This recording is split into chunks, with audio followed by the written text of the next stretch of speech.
Hi friends. So இப்போ நம்ம பார்க்க போகிற ஜாப் வந்து பார்த்தீங்கன்னா டிசிஎஸோடது. ஸோ டிசிஎஸில் பிபிஎஸ் ரெக்ரூட்மெண்ட் இது வந்து ஃப்ரெஷர்ஸ்க்கான ஒரு ரெக்ரூட்மெண்ட். 2024 வந்து பாஸ் அவுட் ஆக இருக்கிற ஸ்டூடெண்ட்ஸ் இருக்கிறீங்களா, ஃபைனல் இயர் ஸ்டூடெண்ட்ஸ், ஸோ அவங்களுக்கான ரெக்ரூட்மெண்ட் வந்து இது. ஸோ இதில் வந்து பார்த்தீங்கன்னா உங்களுக்கு ஆர்ட்ஸ் அண்ட் சயின்ஸ், காமர்ஸ் இது மாதிரி எந்த மேஜரில் நீங்கள் வந்து ஒரு டிகிரி முடிச்சிருந்தாலுமே இந்த வருஷம் நீங்கள் பாஸ் அவுட் ஆக போகிறீங்க அப்படின்னா இந்த ஜாப்க்கு நீங்கள் வந்து தாராளமாக அப்ளை பண்ணலாம். இந்த ஜாப் பற்றின டீட்டெயில்ஸ் வந்து பார்க்கலாம்.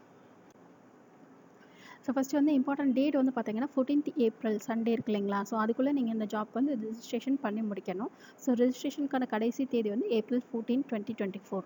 அதுக்கப்புறம் வந்து பார்த்தீங்கன்னா டெஸ்ட் டேட் வந்து இன்னும் அனௌன்ஸ் பண்ணல. ஸோ இனிமேல் அனௌன்ஸ் பண்ணுறதா மென்ஷன் பண்ணியிருக்கிறாங்க. ஸோ மெயினாக வந்து என்ன போட்டிருக்காங்க அப்படின்னு பார்த்தீங்கன்னா ஆர்ட்ஸு, காமர்ஸு, சயின்ஸு கிராஜுவேட்ஸ் வந்து எந்த மேஜரில் நீங்கள் வந்து டிகிரி முடிச்சிருந்தாலுமே இந்த ஜாப்க்கு நீங்கள் வந்து தாராளமாக அப்ளை பண்ணலாம். ஸோ எப்படி அப்ளை பண்ணலாம் அப்படின்னு சொல்லிட்டு அவங்களே வந்து ஸ்டெப்ஸ் போட்டிருக்காங்க. ஃபஸ்ட்டு ஸ்டெப் வந்து டிசிஎஸ் நெக்ஸ்ட் ஸ்டெப் போர்ட்டல் இருக்கு இல்லைங்களா. ஸோ அதில் போய்ட்டு நீங்கள் வந்து லாகின் பண்ணணும். வெரிஃபிகேஷன் பர்சனல் டீட்டெயில்ஸ் இருக்கு இல்லைங்களா. இதில் வந்து உங்களோட ஆதார் நம்பர் வச்சு உங்களோட டேட் ஆஃப் பர்த் இதெல்லாம் என்டர் பண்ணி நீங்கள் வந்து வெரிஃபை பண்ணணும். ஸோ அதுக்கப்புறம் ரிஜிஸ்ட்ரேஷன் வந்து பண்ணணும். ரிஜிஸ்ட்ரேஷன் பண்ணதுக்கப்புறம் நீங்கள் வந்து பார்த்தீங்கன்னா ஸ்டெப் 4 வந்து என்ன கொடுத்துருக்காங்கன்னா இன் சென்டர் இருக்கு இல்லைங்களா. ஸோ அதில் வந்து உங்களுக்கு எந்த சென்டரில் உங்களுக்கு வந்து டெஸ்ட் வேணுமோ அதை நீங்கள் வந்து செலக்ட் பண்ணிக்கணும்.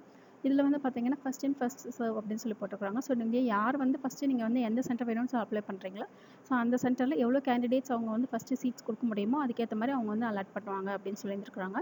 ஸோ முடிஞ்ச வரைக்கும் சீக்கிரமாகவே அப்ளை பண்ணிவிடுங்க. உங்களுக்கு அந்த சென்டர் வந்து வேணும் அப்படின்னா நீங்கள் வந்து ஃபஸ்ட்டே சீக்கிரமே சூஸ் பண்ணிட்டீங்கன்னா உங்களுக்கு அந்த சென்டரில் உங்களுக்கு டெஸ்ட் வைக்கிறதுக்கான சான்சஸ் வந்து நிறையா இருக்குது. ஸோ அதுக்கடுத்து வந்து பார்த்தீங்கன்னா ட்ராக் யுவர் அப்ளிகேஷன் அப்படின்னு இருக்கு இல்லைங்களா. ஸோ அது வந்து அப்ளைடு ஃபார் டிரைவ் அப்படின்னு சொல்லிட்டு அந்த ஸ்டேட்டஸ் வந்து சேஞ்ச் ஆயிருக்கா அப்படின்னு சொல்லி செக் பண்ணிக்கோங்க. ஸோ அப்படின்னா உங்களோட அப்ளிகேஷன் வந்து கன்ஃபார்மாக அப்ளை பண்ணியாச்சு அப்படின்னு சொல்லி ஒரு அர்த்தம். ஸோ அதுக்கடுத்து வந்து பார்த்தீங்கன்னா ஹெல்ப் டெஸ்க் நம்பர் வந்து கொடுத்துருக்காங்க. ஸோ இந்த ரிஜிஸ்ட்ரேஷன்லையோ இல்லைனா உங்களுக்கு வந்து அந்த இன் சென்டரில் அப்ளை பண்ணுறதுலையோ உங்களுக்கு ஏதாச்சும் டவுட்ஸ் இருந்துச்சு அப்படின்னா உங்களுக்கு வந்து ஒரு மெயில் ஐடி கொடுத்துருக்காங்க இல்லையா, அது இல்லைன்னா டோல் ஃப்ரீ ஹெல்ப் நம்பர் கொடுத்துருக்காங்க. ஸோ இந்த நம்பருக்கு நீங்கள் வந்து கால் பண்ணி கேட்கலாம். இல்லைனா ஹெல்ப் டெஸ்கில் இருக்கிற அந்த மெயில் ஐடிக்கு நீங்கள் வந்து மெயில் பண்ணி கேட்கலாம். ஸோ இதுக்கு அடுத்து வந்து பார்த்தீங்கன்னா கீழே இருக்க டிஸ்கிரிப்ஷன் பாக்ஸில் வந்து லிங்க் கிளிக் பண்ணிங்கன்னா உங்களுக்கு வந்து அந்த டிசிஎஸ் வெப்சைட் வந்து ஓப்பன் ஆகும் இல்லையா. ஸோ அந்த பேஜ் வந்து நீங்கள் வந்து கீழே ஸ்க்ரோல் டவுன் பண்ணி வந்தீங்கன்னா இல்லை ஸ்டெப் 1ல் log on to the TCS next step portal அப்படின்னு இருக்கு இல்லைங்களா. ஸோ அது பக்கத்தில் ஹியர்னு இருக்கு இல்லையா, அதை வந்து ஆன்லைன் பண்ணியிருக்கேன். அது வந்து நான் ஒரு பாக்ஸ் போட்டு வச்சுருக்கேன். ஸோ அந்த இடத்துல நீங்கள் போய்ட்டு கிளிக் பண்ணி அதுலேருந்து நீங்கள் வந்து ரெஜிஸ்ட்ரேஷன் பண்ணணும். ஸோ நான் கீழே டிஸ்கிரிப்ஷன் பாக்ஸில் இருக்க லிங்க் வந்து கிளிக் பண்ணிங்கன்னா உங்களுக்கு டிசிஎஸ் வெப்சைட் வந்து ஓப்பன் ஆகும். அதில் போய்ட்டு நீங்கள் ஸ்க்ரோல் டவுன் பண்ணி கீழே வந்து அந்த ஹியர்னு இருக்குங்களா அதில் கிளிக் பண்ணி உங்களோட பர்சனல் டீட்டெயில்ஸ் எல்லாமே நீங்கள் வந்து என்டர் பண்ணி அதுக்கப்புறமா நீங்கள் வந்து இந்த ஜாப்க்கு வந்து அப்ளை பண்ணணும். ஸோ இது வந்து ஒரு நல்ல ஜாப் ஆப்பர்ச்சுனிட்டி உங்களுக்கு வந்து ஃப்ரெஷர்ஸ்க்கு.